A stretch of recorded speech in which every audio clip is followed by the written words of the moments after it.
ചില ദിവസങ്ങളിൽ അങ്ങനെ ഇരിക്കുമ്പോൾ എനിക്ക് വാഴയിലയിൽ ചോറ് കൊണ്ടുപോകാനൊരു കൊതി വരാറുണ്ട് കേട്ടോ.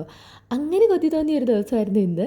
പിന്നെ ഒട്ടും താമസിച്ചില്ല. വീട്ടിൽ നിന്ന് തന്നെയുള്ള ഒരു വാഴയില മുറിച്ച് വാട്ടിയെടുത്ത് അതിൽ ചോറൊക്കെ ഇട്ട് വാഴയിലയിൽ വെക്കാനായിട്ട് കുറച്ച് ക്യാബേജ് തോരൻ, കുറച്ചല്ല കുറച്ചധികം ക്യാബേജ് തോരൻ വെച്ചിട്ടുണ്ടായിരുന്നു.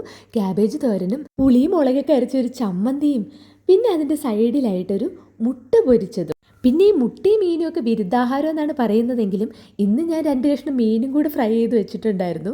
അങ്ങനെ പിന്നെ നമ്മുടെ മെയിൻ സാധനം മാങ്ങ അച്ചാറും നാരങ്ങ അച്ചാറും കൂടി ആയപ്പോഴേക്കും പൊതിച്ചോറിലേക്കുള്ള എല്ലാ വിഭവങ്ങളും സെറ്റായ സ്ഥിതിക്ക് നമുക്കിതിനെ ഒന്ന് പൊതിഞ്ഞെടുക്കാം. വല്ലപ്പോഴും ഒക്കെ ഇതുപോലെ പൊതിച്ചോറിൽ ആഹാരം കഴിക്കുമ്പോൾ കിട്ടുന്നൊരു സ്വാദ് വേറെയാണ് കേട്ടോ. പണ്ട് നമ്മൾ സ്കൂളിലൊക്കെ കൊണ്ടുപോയി കഴിച്ചൊരു മെമ്മറിയൊക്കെ വരാറുണ്ട്.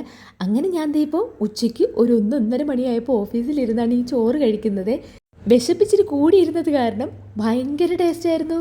അപ്പോൾ അത്രയേ ഉള്ളൂ ഇന്നത്തെ വിശേഷം. നിങ്ങൾക്ക് വീഡിയോ ഇഷ്ടപ്പെട്ടാൽ ചാനൽ ലൈക്ക് ചെയ്യാനും സബ്സ്ക്രൈബ് ചെയ്യാനും മറക്കരുത് കേട്ടോ. അടുത്ത വീഡിയോ ആയിട്ട് വീണ്ടും കാണാം.